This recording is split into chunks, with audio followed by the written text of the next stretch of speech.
안녕하세요. 전라북도 익산에서 국밥집을 운영하고 있는 68세 문옥년입니다. 이 동네에서만 30년 넘게 장사를 해왔고 국밥 하나로 아들 하나 똑바로 키워냈다 자부하면서 살았습니다. 남편은 아이가 5살 되던 해에 세상을 떠났고 그때부터 제 인생은 오직 한 갈래였어요. 형민이 잘 되게 하자. 손에 물집 잡히도록 일하고 시장 통닭집에서 알바까지 하며 대학까지 보냈습니다. 아들이 회사를 들어가고 처음 월급 탔다며 10만 원짜리 봉투를 내밀던 날엔 세상에서 제일 부자 된 기분이었죠. 그런 아들이 결혼한다고 했을 때 전 정말 기뻤습니다. 이제 나도 꽃 들고 결혼식장에 한복 입고 며느리를 보는구나. 그 순간만 기다리며 그동안 못 사나니 다 풀릴 줄 알았습니다. 그런데요. 그 결혼식에서 전 초대받지 않은 사람이 되었습니다. 오늘은 제가 평생을 바쳐 키운 아들의 결혼식. 그날 제 눈에서 멈추지 않던 눈물에 대한 이야기를 들려드리려 합니다. 전라북도 익산 남부시장 안쪽 구석 거기 제 국밥집 옥년식당이 있어요. 화려하진 않아도 아침 6시면 불 켜지고 저녁 9시에야 불 꺼지는 그곳에서 저는 제 인생을 다 바쳤습니다. 아들 형민이는 그 국밥집 마룻바닥에서 처음 걸음을 뗐고 제 국밥 국물에 밥 말아 먹으며 컸어요. 엄마, 국밥 냄새 진짜 좋다. 그 말 한마디에 저는 하루 12시간이 넘게 서 있어도 힘이 났죠. 남편은 형민이가 5살 되던 해에 사고로 세상을 떠났어요. 그날 이후 전 아이에게 아빠란 말을 안 하게 하려고 입을 꼭 다물었죠. 새벽 시장에 나가 쇠고기 잡뼈를 직접 고르고 저녁마다 냄비 2개의 국물을 따로 끓여내며 국밥 한 그릇 1,500원짜리 장사로 아이 하나 대학까지 보냈습니다. 형민이가 대학에 붙은 날 엄마, 나 장학금 받았어. 등록금 안 내도 돼. 그 말을 듣고 저는 마당에 앉아 펑펑 울었습니다. 그게 남편 영정사진 앞에서 처음으로 잘 키웠다고 제 자신을 칭찬해 본 날이었어요. 대학 졸업 후 형민이는 대기업에 취직했고 서울에서 살기 시작했어요. 첫 월급으로는 국밥집 유리문을 새로 달아주더군요. 엄마, 문 여닫을 때마다 덜컹거려서 마음에 걸렸어. 어찌나 고맙던지 저는 그날 밤 혼자 술국 끓여서 상 차리고 남편 사진 앞에 잔 올렸습니다. 그렇게 세월이 흘러 35살이 된 형민이가 어느 날 전화로 말했어요. 엄마, 나 결혼할 사람 생겼어. 그 순간 저는 꿈만 같았어요. 그래, 이제 나도 결혼식장에서 예쁜 한복 한번 입고 걸어보겠구나. 꽃이 피는 봄, 내가 심은 아들이 열매 맺는 그 계절이 오는 줄만 알았죠. 며느리 될 이유담이라는 아이를 처음 만난 날. 시장에서 사온 포도 한 상자를 내밀며 환하게 웃더라고요. 예쁜 아이였어요. 예의도 바르고 엄마라고 부르는 그 목소리에 그래, 이 아이랑 잘 지낼 수 있겠다 싶었습니다. 하지만 그날 이후 작은 불편한 기색들이 차곡차곡 쌓이기 시작했어요.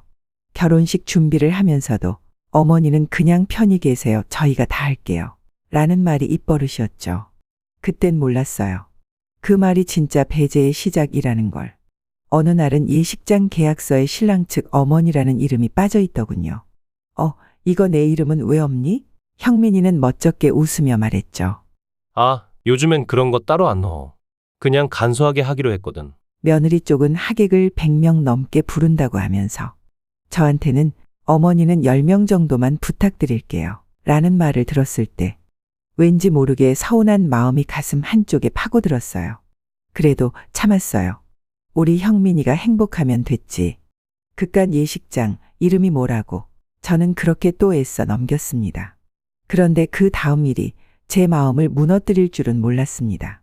결혼식 준비가 한창이던 어느 날이었어요.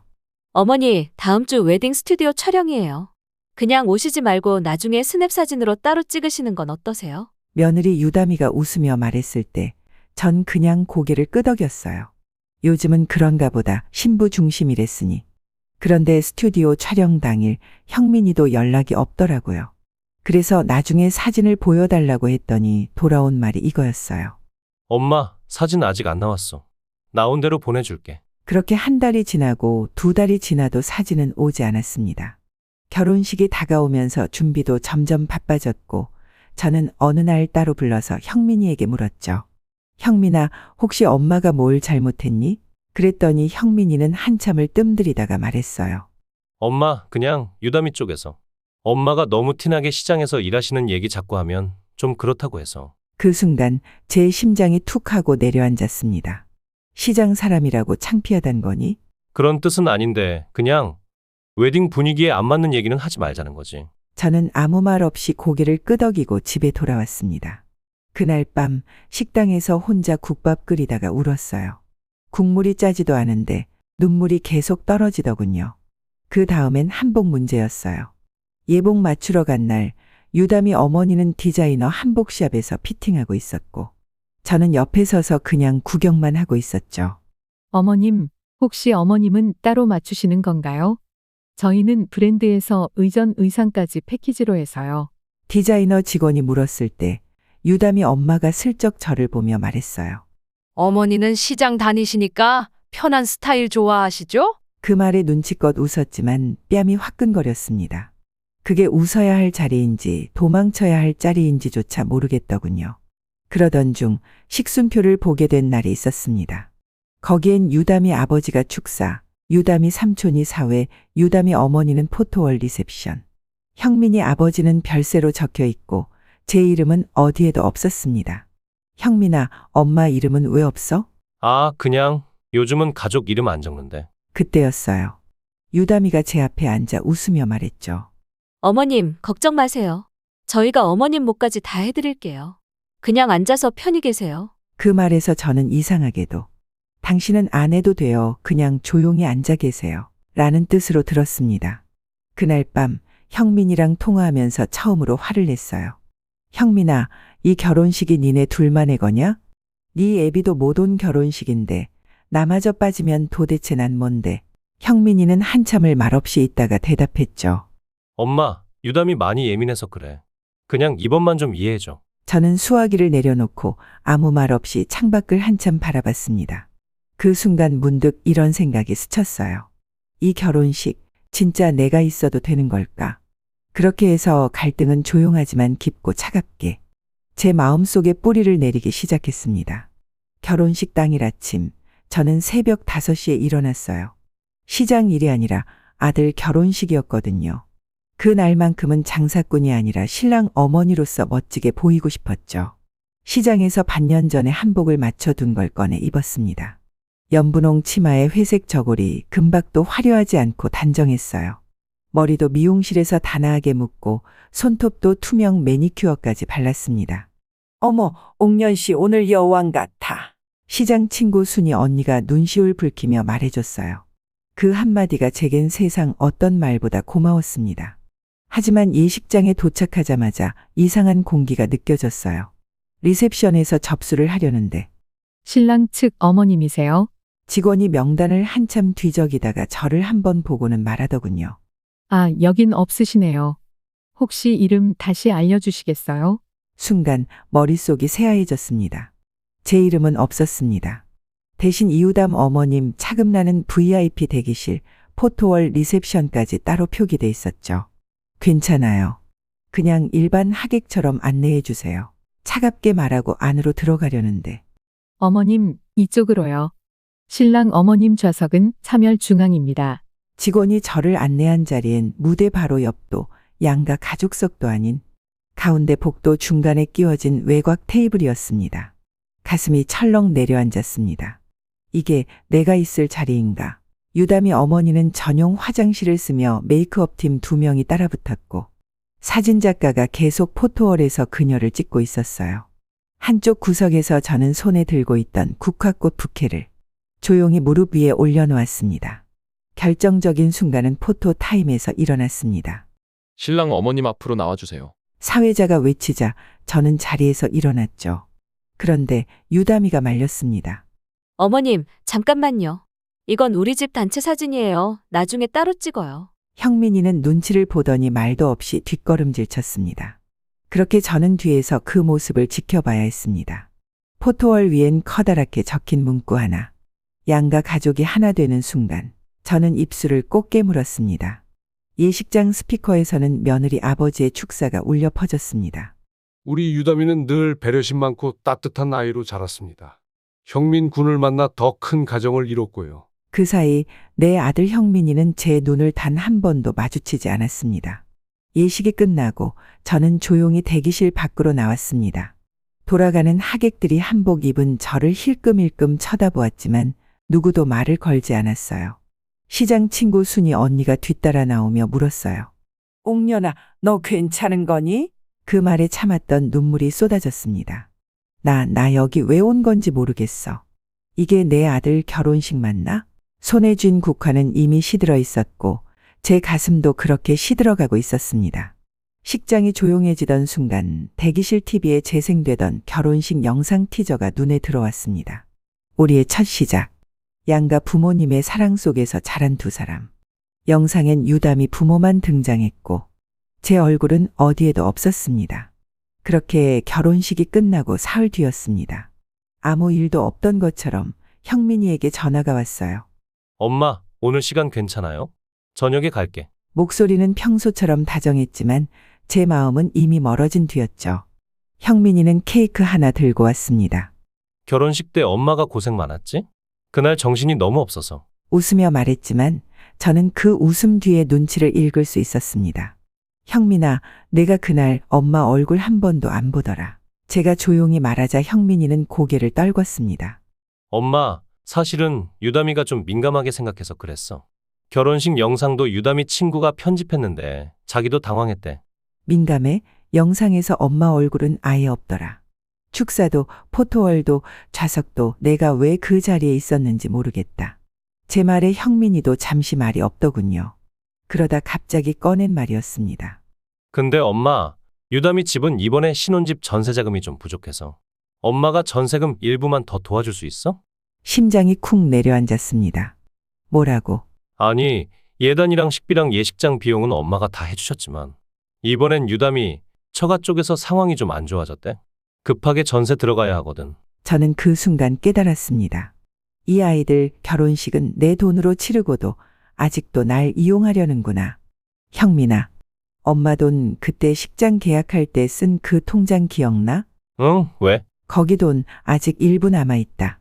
근데 그거 내 이름으로 넘길 생각은 없으니까 그런 줄 알아. 형민이는 당황한 눈치였습니다. 엄마, 무슨 말이야? 우리가 엄마한테 손 내미는 것도 어려운 거 알지? 유담이 요즘 영상 뷰도 줄고 광고도 끊기고 엄마가 좀 이해해줘야지. 그래, 이해하지. 엄마 얼굴 영상에서 잘라낸 것도 엄마 자리 뒤로 뺀 것도 다 유담이 브랜딩 때문이라며. 그제서야 형민이도 목소리가 높아졌습니다. 엄마는 왜 그렇게 피해자처럼 말해? 나도 유담이 편 들려는 게 아니라 그냥 그게 요즘 결혼 문화야. 결혼 문화? 나는 아들의 결혼식에서 사라져야 했던 존재였고 이제 와서 돈까지 내놓으라고. 저는 조용히 서랍에서 종이 한 장을 꺼내 형민이에게 내밀었습니다. 이거 결혼식 비용 총 지출 내역이야. 너희 둘 이름으로 나간 건 하나도 없어. 다 내 명이야. 계좌에서 빠져나간 이체 내역도 영상 원본도 다 남겨뒀어. 형민이 얼굴이 굳었습니다. 엄마, 지금 뭐 하려는 건데? 혹시라도 유담이 쪽에서 엄마를 또 투명인간 취급한다면 나는 이번엔 증거로 말할 거야. 그 순간 형민이 전화기 화면에 유담이 이름이 떴습니다. 자기야. 응, 지금 엄마랑 얘기 중이야. 아니, 괜찮아. 그냥 엄마가 좀 서운하셨나 봐. 저는 조용히 중얼거렸습니다. 서운? 아니, 이건 모욕이야. 형민이 네가 어떻게 사람을 돈으로만 봤다는 거지. 그리고 이제 그 값 내가 치르게 될 거다. 그날 이후로 저는 집에 녹음기와 CCTV를 달기 시작했습니다. 유담이 쪽에서 다시 무슨 말을 해오든 이제는 지지 않겠다고 마음먹었으니까요. 그리고 며칠 뒤 유담이 어머니 차금란 씨가 저를 따로 불렀습니다. 사돈끼리 이런 식은 좀 유담이 많이 힘들어해요. 그녀는 차를 마시는 척하며 말했지만 말끝에는 뼈가 있었습니다. 유담이도 지금 광고 계약 2건이나 취소됐고요. 저희도 이미지라는 게 있으니까 상식적으로 좀 협조를 부탁드려요. 저는 조용히 눈을 마주보며 말했어요. 그 이미지라는 게 사람 하나를 지우고 얻는 거라면 차라리 무너지는 게 나아요. 그게 덜 부끄러우니까요. 그 순간 차금란 씨의 미간이 딱딱하게 굳었습니다. 며칠 뒤였습니다. 점심 장사를 막 끝내고 정리하던 찰나 형민이가 예고도 없이 들이닥쳤습니다. 엄마, 오늘은 유담이랑 같이 왔어. 중요한 얘기 좀 하자고. 뒤따라 들어온 유다미는 해맑은 얼굴로 인사하더군요. 어머님, 요즘 몸은 괜찮으세요? 뭔가 이상했어요. 웃음 속에 어색한 긴장감이 감돌았거든요. 그녀가 테이블에 꺼낸 건 다름 아닌 공증 서류 뭉치였습니다. 어머님, 이건 단순 확인 서류예요. 앞으로의 재산 분쟁이나 부담 없이 그냥 정리 차원에서. 정리? 네, 어머님도 연세가 있으시고 혹시 나중에 혼란 생기면 안 되니까요. 정신이 명확하실 때 미리 문서로 정리해두면 다들 편하잖아요. 그 순간 제 귀를 의심했습니다. 내가 지금 정신이 흐릿해 보이니? 형민이가 다급하게 끼어들었습니다. 아니야, 엄마. 그런 뜻 아니야. 요즘은 다들 그렇게 해. 유언장도 미리 써두고 증여나 명예 같은 것도 미리 정리하니까. 그걸 왜 지금 얘기해? 결혼식 끝난 지 얼마나 됐다고 벌써 재산 얘기냐? 그날 유다미는 끝까지 예의 바른 말투로 밀어붙였습니다. 어머님, 오해하시면 곤란해요. 저희도 어머님 모시고 싶은 마음은 진심이에요. 다만 요즘 건망증이나 약 복용 관련된 문제들도 있으니까. 그 말에 저는 자리에서 일어나며 말했습니다. 그만해. 더 들으면 내가 미칠 것 같으니까. 어머님, 그럼 병원에 한번 다녀오시는 건 어때요? 간단한 진단이니까 거기에서 문제 없다고만 나오면 그때 가서. 너 지금 나를 치매라고 몰아가려는 거니? 형민이는 머리를 감싸주며 말했습니다. 엄마, 그게 아니라니까. 그냥 확인 차원이라니까. 그날 이후 아들과 며느리는 서서히 태도를 바꾸기 시작했습니다. 전화는 점점 줄어들었고 찾아오는 대신 문자로만 요구를 해왔어요. 어머님, 지난번 서류는 검토해 보셨어요? 은행 계좌 정리는 생각해 보셨죠? 요즘 보이스피싱도 많고. 어머님, 경비실에도 부탁드렸어요. 혹시 외출하실 땐 체크 좀 해주신다고요. 저희가 어머님 안전을 위해 CCTV도 한 대 설치해두려 해요. 점점 더 감시의 틀 안으로 들어가는 느낌이었습니다. 그리고 어느 날 시장에서 물건 정리하다 옆 가게 언니가 제게 다가와 조심스럽게 말했어요. 옥년 씨, 요즘 이상한 소문 들리더라. 치매 초기라서 아들이 간병인 붙이려 한다고. 그 순간 숨이 막혔습니다. 누가 그런 소릴? 내가 직접 들은 건 아닌데 유다미 쪽 사람들이 다른 상인들한테 한 얘기래. 혹시라도 대비해도 나쁜 예감은 틀리는 법이 없으니까. 그날 밤 저는 단 한숨도 자지 못했습니다. 그들이 이제 나를 무력화시키려 한다는 걸 직감했습니다. 사람 하나를 재산만 남은 빈 껍데기로 만들기 위해 치매, 정신 이상, 약물 의존이라는 프레임을 덮으려는 거죠. 그리고 며칠 뒤 집 앞 복도에 낯선 CCTV 카메라가 설치되어 있었습니다. 경비실에 항의하자 이렇게 대답하더군요. 어르신 댁 아픈 유담 씨 요청이 있었어요. 혹시 넘어지시거나 위험할까 봐요. 이제는 내가 숨 쉬는 것까지 보고 싶다는 건가. 문득 남편 사진 앞에서 중얼거렸습니다. 여보, 나 이제 어떻게 해야 해요? 당신 없이 이 아이 하나 보고 버텼는데 이 아이가 날 이렇게 대하네요. 그리고 제 서랍 속에서 작은 녹음기를 꺼냈습니다. 그동안 녹음해둔 통화, 며느리의 발언, 형민이의 요구들. 이제 그걸 꺼내야 할 시간이 온 겁니다. 며칠 뒤 유다미가 저 혼자 있는 집에 들이닥쳤습니다. 어머님, 병원 예약해뒀어요. 인지기능 검사요. 그냥 해두시는 게 어머님한테도 좋아요. 저희도 안심되고요. 그녀는 의사의 명함이 적힌 종이를 내밀었습니다. 어머님, 이건 그냥 절차일 뿐이에요. 어머님 건강을 위해서라도. 저는 조용히 그 종이를 집어들고 종이접기 하듯 접었습니다. 그리고 입을 열었죠. 녹음 중이야. 네? 지금 이 대화 녹음되고 있어. 유다미의 얼굴이 순간 굳어졌습니다. 어머님, 지금 뭐 하시는 거예요? 며느라, 넌 지금 시어머니를 치매 환자로 몰고 가는 중이야. 정신질환자 프레임 씌워서 재산명에 넘기려는 거. 그거 다 증거 남기고 있어. 어머님, 저희가 얼마나 어머님 위해서. 됐고, 너랑 형민이랑 통화한 것도 다 녹음돼 있어. 내가 영상에서 날 뺀 이유도 계좌 정리 요구한 것도. 그리고 CCTV 설치한 것도 경비실 동의 없이 불법이야. 유다미는 말문이 막혔습니다. 그 순간 집 한쪽 문이 열리고 순이 언니가 들어왔습니다. 문 밖에서 대기 중이었죠.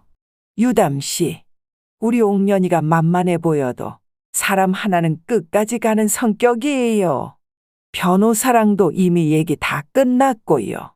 유다미는 얼굴이 새빨개지더니 문을 꽝 닫고 나갔습니다. 그날 밤 저는 변호사 사무실을 찾았습니다. 녹취록, 문자, 계좌이체 내역, CCTV 요청서. 이거 다 가져왔습니다. 변호사는 자료를 하나하나 훑어보며 고개를 끄덕였습니다. 이 정도면 충분하십니다. 명예훼손, 재산 강요, 사기 미수 다 들어갑니다. 손이 떨렸지만 저는 끝까지 말했습니다. 고소장 접수해 주세요. 이제 저 절대로 더는 물러서지 않을 겁니다. 며칠 후 문 앞에 형민이가 찾아왔습니다. 그 얼굴엔 놀람과 분노 그리고 두려움이 섞여 있었습니다. 엄마, 이게 무슨 짓이야? 유담이 지금 무서워서 집 밖도 못 나가. 그게 무서워야 하는 건 유담이가 아니라 내가 아니니? 엄마, 그게 아니잖아. 그동안 우리가 어떻게 살아왔는데. 그래, 내가 어떻게 살았는지 너는 알아. 내가 내 아빠 없이 너 키우느라 국밥 몇 그릇을 팔았는지 알지? 형민이는 아무 말도 하지 못했습니다. 넌 지금 엄마를 세상에서 지우려 한 거야. 그리고 이제 그 대가를 받아야겠지. 형민이는 제 앞에서 무릎을 꿇었습니다. 엄마, 제발 고소만은 하지 마. 내가 다 정리할게. 정리? 너, 네 와이프랑 결혼식 영상에서 날 자른 거 정리했어. 사람 취급도 안 한 거 해명했냐고. 눈물이 났습니다. 분노도 서러움도 다 폭발한 그 순간이었죠. 형민이는 고개를 떨군 채 말했습니다. 그땐 내가 왜 그랬는지 모르겠어. 그냥 유담이 눈치 보느라 나도 바보 같았어. 그래, 이제 내가 바보 같았다는 걸 안 거면 그 바보가 무슨 짓을 했는지도 이젠 책임져야지. 그리고 저는 고소장을 법원에 접수했습니다.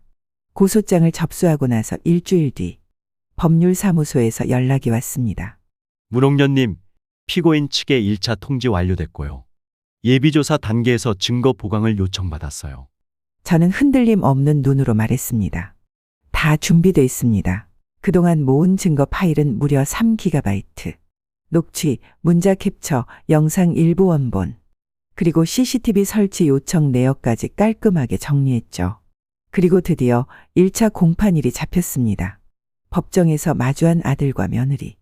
형민이는 고개를 들지 못했고 유담이는 진한 화장으로 감정을 감추려 했지만 법정에 울려 퍼진 녹취는 모든 걸 뒤엎었습니다.